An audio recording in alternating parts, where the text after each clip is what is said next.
welcome to this session of For His Glory. Hello, அவரின் மகிமைக்காக என்ற நிகழ்ச்சியின் இந்த பகுதிக்கு உங்களை வரவேற்கிறோம். I want to continue with the series we've been talking about, the promise of the third day. மூன்றாம் நாளின் வாக்குத்தத்தத்தை குறித்த நம்முடைய போதனையை தொடர விரும்புகிறேன். And again, that's based on 2 Peter 3:8. 2 பேதுரு 3:8 வசனத்தை அடிப்படையாய் கொண்ட ஒரு போதனையாகும் இது. Where the scripture teaches us that a day with the Lord is as 1,000 years and 1,000 years as one day. கர்த்தருக்கு ஒரு நாள் 1000 வருஷம் போலவும் 1000 வருஷம் ஒரு நாள் போலவும் இருக்கிறது. And so we find ourselves in this generation entering into the third day. இப்படியாக இத்தலைமுறையில் நாம் மூன்றாம் நாளுக்குள் பிரவேசிக்கிறவர்களாக நம்மை காண்கிறோம். The third millennium. மூன்றாவது 1000 ஆண்டு. And it's a very prophetic season and a prophetic time. இது மிகவும் தீர்க்கதரிசன ரீதியான ஒரு தீர்க்கதரிசன காலமாகும். I want to look at another aspect of that in 1 Samuel chapter 30. இதே அம்சத்தின் மற்றொரு காரியத்தை 1 சாமுவேல் 30ஆம் அதிகாரத்தில் காண விரும்புகிறேன். Let's start with verse 1. முதலாம் வசனத்தில் ஆரம்பிப்போம். Now it happened when David and his men came to Ziklag on the third day that the Amalekites had invaded the south, and Ziklag attacked Ziklag and burned it with fire. தாவீதும் அவன் மனுஷரும் மூன்றாம் நாளிலே சிக்லாகுக்கு வந்து சேருகிறதற்குள்ளே அமலேக்கிய தென்புறத்து சீமையின் மேலும் சிக்லாகின் மேலும் விழுந்து சிக்லாகை கொள்ளையடித்து அதை அக்கினியால் சுட்டெரித்து. And they had taken captive the women and those who were there from small to great, and they did not kill anyone, but they carried them away and went their way. அதிலிருந்து ஸ்திரீகளாகிய சிறியவர்களையும் பெரியவர்களையும் சிறை பிடித்து ஒருவரையும் கொன்று போடாமல் அவர்களை பிடித்துக் கொண்டு தங்கள் வெளியே போய்விட்டார்கள். The first thing I want to point you to is the word Ziklag. இங்கே முதலாவது நான் உங்களுக்கு சுட்டிக்காட்ட விரும்புகிற காரியம் சிக்லாக் என்பதாகும். The meaning of that name is good measure pressed down. அந்த பெயருடைய அர்த்தம் நன்றாய் அமுக்கி குலுக்கி சரிந்து விழுகிற அளவு என்பதாகும். It's used in other scriptures, especially when God says He was going to give to us good measure pressed down, shaken together and running over. நன்றாக அமுக்கி குலுக்கி சரிந்து விழும்படி அளந்து நம்முடைய மடியில் போடுவார்கள் என்று கர்த்தர் சொன்ன வார்த்தைக்கு அடையாளமாகும் இது. So the good measure and the pressed down blessing of God that was for David and his men was destroyed and stolen by the Amalekites, the enemies of God. தாவீதுக்கும் அவன் மனுஷருக்கும் நல்ல முறையில் தேவன் கொடுத்த ஆசீர்வாதங்கள் தேவனுடைய சத்துருக்களாய் இருந்த அமலேக்கியரால் சூறையாடப்பட்டது. Does that sound familiar to anybody?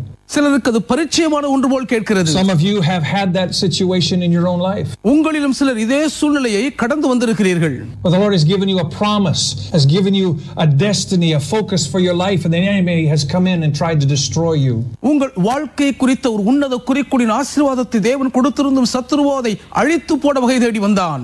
Some of you have even had your inheritance stolen by the enemy. உங்களிலே சிலர் உங்கள் சுதந்திர வீதத்தையும் சத்துரு சூறையாட விட்டிருக்கிறீர்கள். But I want you to know there's hope today.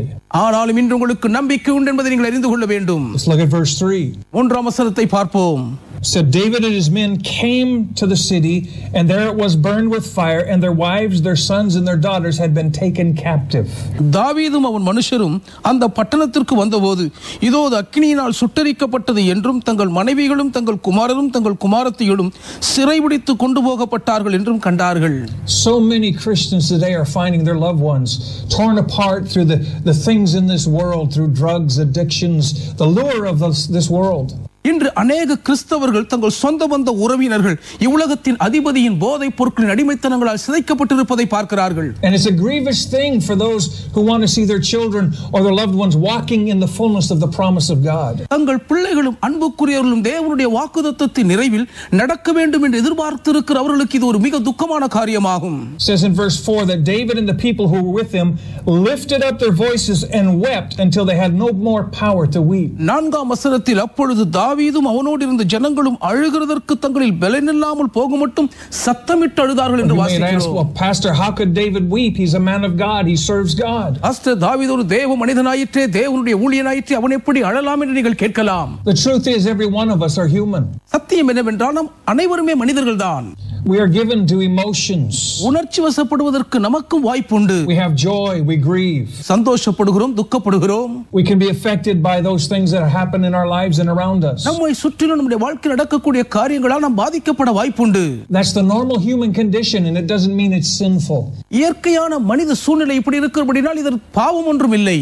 But there's a way to respond and see the hand of God move, and there's a way to stay in that place of grieving. துக்கமான இந்த இடத்திலிருந்து மீண்டும் வெளியே வருவதற்கு தேவ கரம் நமக்கு உதவி செய்யும் என்று நம்பி சார்ந்து கொள்ளக்கூடிய ஒரு வழிமுறை உண்டு.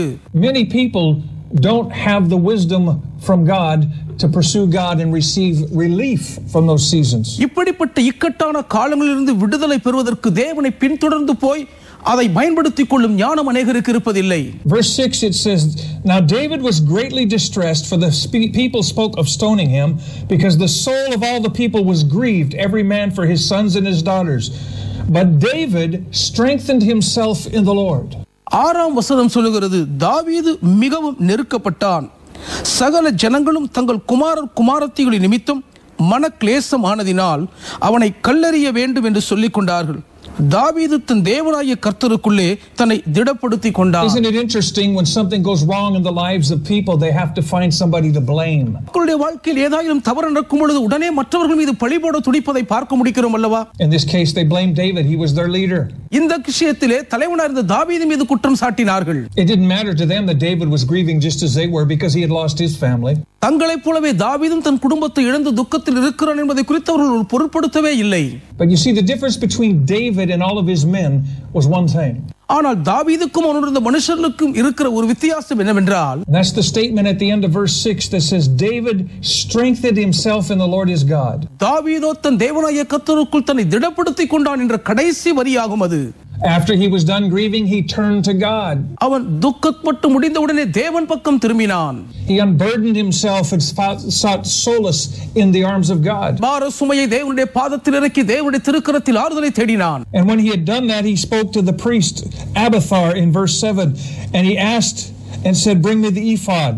அதை செய்த உடனே 7ஆம் வசனத்தில் ஆசாரனாகிய அபியத்தாரை பார்த்து எனக்கு ஏபத்தை கொண்டு வா என்று கேட்கிறான். And when he had the ephod, it says in verse 8 that David inquired of the Lord, saying, Shall I pursue this troop? Shall I overtake them?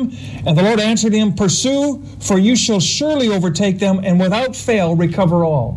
தாவீது கர்த்தரை நோக்கி, நான் அந்த தண்டை பின்தொடர வேண்டுமா? அதை பிடிப்பேனா என்று கேட்டான். அதற்கு அவர், அதை பின்தொடர், அதை நீ பிடித்து சகலத்தையும் திருப்பிக் கொள்வாய் என்றார். Christian, let me tell you something. கிறிஸ்தவரே, நான் உங்களுக்கு ஒன்றை சொல்லட்டும். The attacks of the enemy are the norm in Christian life. கிறிஸ்தவ வாழ்க்கையில் சத்துரு தாக்குவது இயல்பான ஒன்றுதான். What is not normal is that we respond by faith, because most Christians fall apart when they're attacked. அந்த நேரத்தில் விசுவாசத்தை பிரதிபலிப்பதுதான் அசாதாரணமானது. ஏனென்றால் அதிகமான கிறிஸ்தவர்கள் தாக்கப்படும் பொழுது சிதைந்து விடுகிறார்கள். David is a man that was tested and tempted just like we were. தாவீது நம்மை போல சோதிக்கப்பட்டார், பரீட்சிக்கப்பட்டார். He was given to grief, he was given to joy. துக்கத்திற்கும் சந்தோஷத்திற்கும் அவர் விட்டு கொடுக்கப்பட்டிருந்தார்.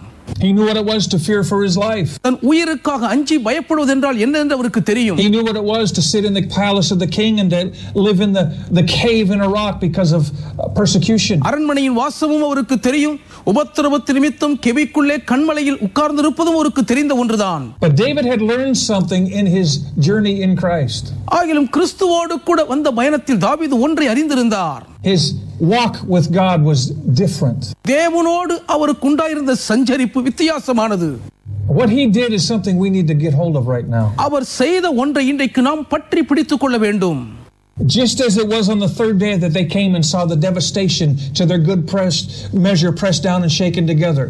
நல்ல முறையில் தேவனால் கொடுக்கப்பட்டிருந்த ஆசீர்வாதத்தை அவர்கள் வந்து பார்த்த 3ஆம் நாள் எப்படி சூறையாடப்பட்டிருந்ததோ, those of us who are called of God on this third day, இந்த 3ஆம் நாளில் தேவனால் அழைக்கப்பட்டுள்ளாய் வந்திருக்கிற நாமும் need to grab hold of this revelation, இந்த வெளிப்படுத்தலை இறுக பற்றிக் கொள்ள வேண்டும். that we will comfort ourselves in God when faced with a test and a trial. வாழ்க்கையில் பரீட்சைகள் உபத்திரவங்கள் நம்மை பதம் பார்க்க வரும் பொழுது தேவனுடைய ஆறுதலால் நம்மை திடப்படுத்திக் கொள்ள வேண்டும் என்பதை தான். In that place of comfort we will come to the place of strength in God. அந்த ஆறுதல் அடைகிற பிரசன்னத்திலே தேவனுக்குள் நாம் திடப்பட்டு பலனடைந்து விடுவோம். And then we need a strategy from heaven. அதை தொடர்ந்து பரலோகத்திலிருந்து ஒரு செயல் திட்ட வியூகம் நமக்கு. You see, what God told you to do yesterday will not work today. நேற்றைய தினம் செய்யும்படி தேவன் சொன்னது இன்று வேலைக்காகாது. You need a new strategy for every new challenge you face. நீங்கள் சந்திக்கிற ஒவ்வொரு புதிய சவால்களுக்கும் ஒரு புதிய அணுகுமுறையின் செயல் திட்டம் தேவை. Thank God his mercies are new every morning. காலைதோறும் அவருடைய கிருபை புதிதாக இருக்கிறபடியால் தேவனுக்கு நன்றி சொல்ல வேண்டும். Thank God he gives us fresh manna every day. தினந்தோறும் அனுதின புதிய மன்னாவை கொடுக்கிறபடியால் தேவனுக்கு நன்றி சொல்ல வேண்டும். So his inquiry of God was, should I pursue and overtake? தேவனே, நான் பின்தொடர வேண்டுமா, அதை பிடிப்பேனா என்று தேவனிடத்தில் விசாரிக்க வேண்டும். And God gave him a promise. தேவன் அவனுக்கு ஒரு வாக்குத்தத்தத்தை கொடுக்கிறார். He said, pursue, for you shall surely overtake them, and without fail, you're going to get back everything they stole. நீ அதை பின்தொடர், நீ அதை பிடித்து சகலத்தையும் திருப்பிக் கொள்வாய் என்றார். That's a promise. அது ஒரு வாக்குத்தத்தமாகும். Let me tell you something. If you put this into practice in your life, உங்கள் வாழ்க்கையில் இதை நீங்கள் நடைமுறையில் கைக்கொண்டால் உங்களுக்கு ஒன்றை நான் சொல்லுவேன். then you too, without fail, shall see God restore to you everything the enemy has stolen. அப்பொழுது நீங்களும் கூட சத்துரு உங்களிடத்திலிருந்து களவாடின எல்லாவற்றையும் ஒன்று விடாமல் திருப்பிக் கொள்வீர்கள். Some of you have been standing in the gap for loved ones that have been taken off into the world. உலகம் சிறைபிடித்து விட்ட உங்கள் அன்புக்குரியவர்களுக்காய் உங்களில் சிலர் திறப்பிலே நிற்கிறீர்கள். Strengthen yourself in God. தேவனுக்குள் உங்களை திடப்படுத்திக் கொள்ளுங்கள். Receive a strategy from heaven. பரலோகத்திலிருந்து ஒரு செயல் திட்டம் வருகிறதை பாருங்கள். And without fail, God will restore to you on this third day everything the enemy has stolen. இந்த மூன்றாம் நாளிலே நிச்சயமாக ஒன்றும் குறைபடாமல் சத்துரு சூறையாடின எல்லாவற்றையும் நீங்கள் திருப்பிக் கொள்வீர்கள். Look at verse 18. 18ஆம் வசனத்தை பாருங்கள். So David recovered all that the Amalekites had carried away, and David rescued his wives, and nothing of theirs was lacking, either small or great, sons or daughters, spoil or anything which they had taken from them. David recovered all. அமலேக்கியர் பிடித்து கொண்டு போன எல்லாவற்றையும் தன்னுடைய 2 மனைவிகளையும் தாவீது விடுவித்தான். அவர்கள் கொள்ளையாடி கொண்டு போன எல்லாவற்றிலும் சிறியதிலும் பெரியதிலும் குமாரரிலும் குமாரத்திகளிலும் ஒன்றும் குறைபடாமல் எல்லாவற்றையும் தாவீது திருப்பிக் கொண்டான். Now that's an exciting promise. ஒரு பரவசமூட்டும் வாக்குத்தத்தமாகும் இது. I know that it's difficult when we're challenged. சவாலை சந்திக்கும் பொழுது இது கடினமானது என்று நான் அறிவேன். To follow the precepts of the word at times. தேவனுடைய வார்த்தையின் பிரமாணங்களை கைக்கொள்வது சில நேரங்களிலே கடினமாய் இருக்கும். But I also know it's a sacrifice of praise when we choose to adhere to the word in spite of our emotions and our circumstance. சூழ்நிலைகளை பொருட்படுத்தாமல் உணர்ச்சிகளுக்கு இரையாகி விடாமல் தேவனுக்கு துதி பலிகளை செலுத்துவதை தெரிந்து கொள்ள வேண்டும். And I really feel a strong anointing now. There are some of you that are listening that need to heed this word. ஒரு வல்லமையான அபிஷேகத்தை இப்பொழுது உணர்கிறேன். இதை கேட்டுக்கொண்டிருக்கிற உங்களில் பலர் இதற்கு கவனமாய் செவி கொடுக்க வேண்டும். Remember, the third day is a day of completion and maturity. மூன்றாம் நாள் நிறைவடைந்து முழு வளர்ச்சி அடைகிற நாள் என்பதை நினைவில் கொள்ள வேண்டும். God's going to complete what he began in us. நம்மில் எதை தேவன் துவங்கினாரோ அதை நிறைவடைய செய்ய போகிறார். And we will come to the place of maturity. இந்த முதிர்ச்சி அடைகிற இடத்திற்கு உங்களை வரவேற்கிறோம். But maturity does have its price. முதிர்ச்சி அடையும் பொழுது அதற்குரிய விலைக்கரையும் கட்டாயம் செலுத்தப்பட வேண்டும்.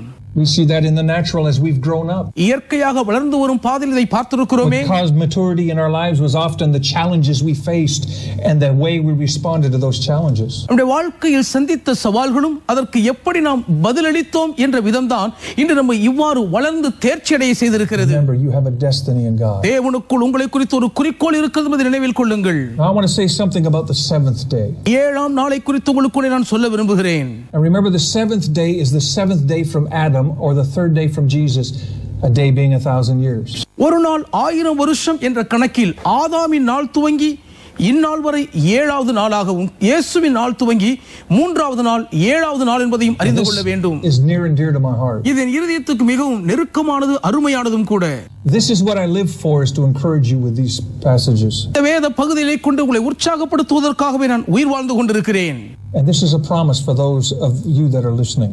கேட்டுக்கொண்டிருக்கிற உங்களுக்கு இது ஒரு தேவ வாக்குத்தத்தமாகும். Turn with me now, if you will, to Luke chapter 4 verse 16. 4ஆம் அதிகாரம் 16ஆம் வசனத்திற்கு என்னோடு வேதத்தை திருப்பிக் கொள்ளுங்கள். It says, so Jesus came to Nazareth where he had been brought up. இயேசு தாம் வளர்ந்த ஊராகிய நாசரேத்துக்கு வந்து என்று வாசிக்கிறோம்.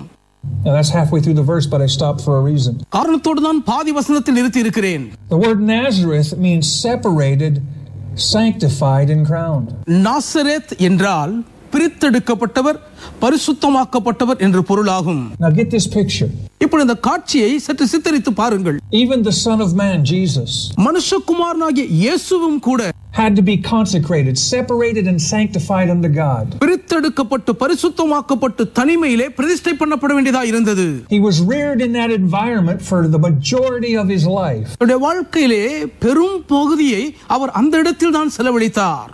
And he submitted himself to the process of separation and sanctification. பிரித்தெடுக்கப்பட்டு பரிசுத்தமாக்கப்படும் அந்த நிகழ்வுக்கு தன்னை முழுவதும் விட்டு கொடுத்திருந்தார். So that he could be crowned with glory. மகிமையினால் முடிசூட்டப்படும்படி அப்படி செய்தார். Now the rest of that verse says, and as his custom was, he went into the synagogue on the Sabbath day and stood up to read. தம்முடைய வழக்கத்தின்படியே ஓய்வு நாளில் ஜெபாலயத்திலே பிரவேசித்து வாசிக்க எழுந்து நின்றார் என்று வசனம் சொல்லுகிறது. As I've been saying, 1 Corinthians 6:19 says you are the temple of God. நீங்களே தேவனுடைய ஆலயமாய் இருக்கிறீர்கள் என்று 1 கொரிந்தியர் 6:19 வாசிக்கிறோம். I want you to see this prophetic symbolism in this scripture. இந்த வேத வாக்கியத்தில் தீர்க்கதரிசன அடையாளமாக இதை நீங்கள் காண வேண்டும். On the Sabbath or the seventh day, ஓய்வு நாள் 7வது நாளாகும். It's the custom of Jesus to visit the temple. That's you. தேவாலயமாய் இருக்கிற உங்களை ஓய்வு நாளில் சந்திப்பது இயேசுவின் வழக்கமாகும். Let me say that again. மறுபடியும் சொல்லுகிறேன். On the seventh day, 7ஆம் நாளில், the Sabbath, ஓய்வு நாள், it's the custom of Jesus to visit the temple. That's you. ஜெப ஆலயத்துக்கு வருவது இயேசுவின் வழக்கம், அது நீங்கள்தான். Are you hearing what I'm saying? நான் சொல்லுவது உங்களுக்கு கேட்கிறதா? So many people want intimacy with God. தேவனோடு அந்யோன்ய உறவு வைத்துக் கொள்ள அநேகருக்கு ஆசை உண்டு. And what this scripture is saying is there is a time and a season for intimacy with God in an exponential way to increase in our lives. நம்முடைய வாழ்க்கையில் தேவனோடு கொண்டிருக்கிற அந்தரங்க உறவின் அந்யோன்யத்திலே மிகவும் அதிகமான ஒரு வளர்ச்சியை பெருக்கத்தை காண்பதற்கு ஒரு காலம் உண்டு என்று வேதம் சொல்லுகிறது. In the Hebrew it's called a moed, a fullness of time season. எபிரேய பதத்திலே அதை மோவே, காலத்தின் நிறைவேறுதல் என்று சொல்லுவோம். We are early in the morning on the seventh day. 7ஆம் நாளின் அதிகாலையில் நாம் வந்திருக்கிறோம். And Jesus is visiting the temple. இயேசு தேவாலயத்துக்குள் பிரவேசிக்கிறார். Now look what happened. நடக்கிறதை பாருங்கள். He was handed the book. அவர் கரத்திலே புத்தக சொல் கொடுக்கப்பட்டது. Let me show you what that looks like to us. Torah எப்படி இருக்கும் என்பதை நான் உங்களுக்கு காண்பிக்கிறேன். Jesus, teach me your word. இயேசுவே, உம்முடைய வார்த்தைகள் எனக்கு போதியும். Speak to me whatever you want to speak. நீ பேச விரும்புவதெல்லாம் என்னோடு கூட பேசும். Because you see, you are the priest of your own temple. You're the temple of God. ஏனென்றால் உங்கள் சொந்த தேவாலயத்தின் ஆசாரியர் நீங்கள்தான். நீங்கள் தேவனுடைய ஆலயமாய் இருக்கிறீர்கள். You choose whether you want to yield to God or whether you don't. தேவனுக்கு உங்களை விட்டு கொடுப்பதா இல்லையா என்பதை நீங்கள் தான் தெரிந்து கொள்ள வேண்டும். Now let me give you something that you can identify and how this works. இது செயல்படும் விதத்தை உங்களுக்கு அடையாளபூர்வமாய் காண்பிக்கிறேன். Most of us at one time or another have felt an unction, a tug of the Spirit of God to go pray. ஏதாவது ஒரு நிலையிலே நம்மில் அதிகமானோர் ஜெபிக்க வேண்டும் என்ற ஆவியின் ஏவுதலை உணர்ந்திருப்போம். Or a tug from the Spirit of God to go read the word. தேவ வசனத்தை வாசிக்கும்படி ஆவியானவர் தூண்டுகிறதை கேட்டிருப்போம். And we thought that was just us and we kind of went, no, I'm too busy.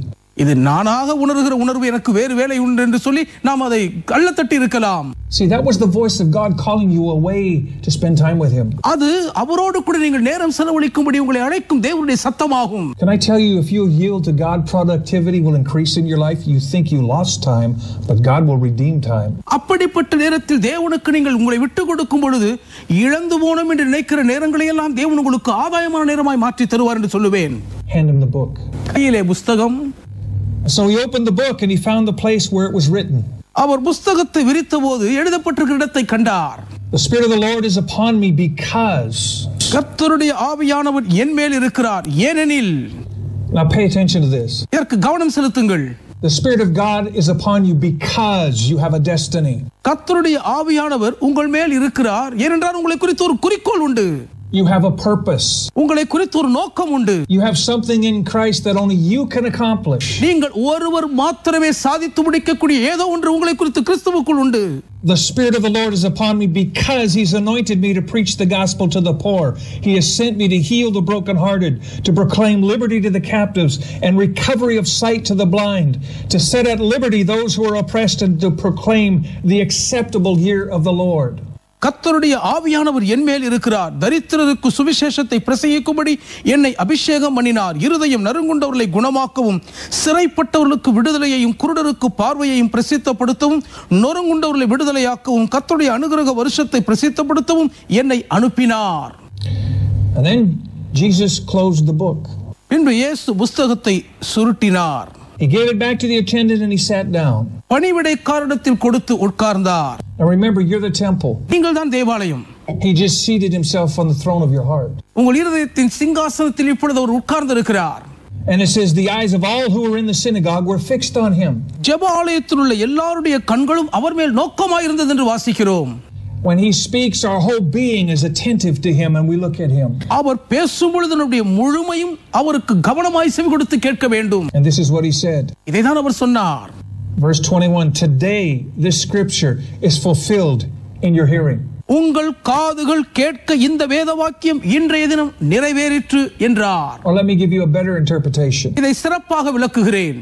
When you hear what God is saying, தேவன் என்ன சொல்லுகிறாரோ அதை நீங்கள் கேட்கும்போது, that's not with the ears and the gray matter in your head, that's with your spirit man. உங்களுடைய புறம்பான மனுஷனுக்கு இந்த செவியில் அல்ல, ஆவி மனுஷனில் கேட்க வேண்டும். When you hear what he is speaking, the scripture is fulfilled. அவர் பேசுகிறதை நீங்கள் கேட்கும் பொழுது வேத வாக்கியம் நிறைவேறுகிறது. As we said last week, கடந்த வாரம் சொன்னது போலவே, this is a season of releasing of the greatest revelation, the new wine. புதிய திராட்சரசமாய் இருக்கிற மகா பெரிய வெளிப்படுத்தல்கள் வெளிப்படுத்தப்படும் ஒரு புதிய பருவ காலமாகும் இது. And when the Lord releases revelation into your heart, you have to be obedient to that word and do exactly what he tells you to do. உங்கள் இருதயத்துக்குள்ளாக தேவன் வெளிப்படுத்தலை அருளும் பொழுது அவர் என்ன சொல்லுகிறாரோ அதன்படி செய்ய நீங்கள் கீழ்ப்படியுள்ளவர்களாய் இருக்க வேண்டும். Because God considers what you hear to be completed, to be finished. ஏனென்றால் எதை கேட்கிறீர்களோ அது முழுவதும் நிறைவடைந்து விட்டதாக தேவன் கருதுகிறார். It is fulfilled. அது நிறைவேறிற்று. What a day to be alive. உயிரோடு இருப்பதற்கு எத்தனை பாக்கியமான ஒரு நாள் இது. As I've said before, I've had a number of visitations from the Lord. பலமுறை கர்த்தரை சந்தித்திருக்கிறேன் என்று சொல்லுகிறேன்.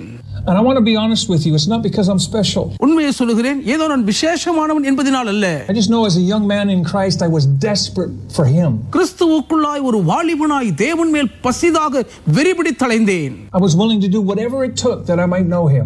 என்னானாலும் சரி அவரை அறிந்து கொள்வதற்கு எதையும் செய்ய ஆயத்தம் இருந்தேன். And I went through seasons of tremendous brokenness in my life. வாழ்க்கையில் பல்வேறு நொறுக்குதலின் காலகட்டங்களுக்குள் கடந்து சென்றேன். One season was about 3.5 years long. That was an intense time of sifting and going through this brokenness.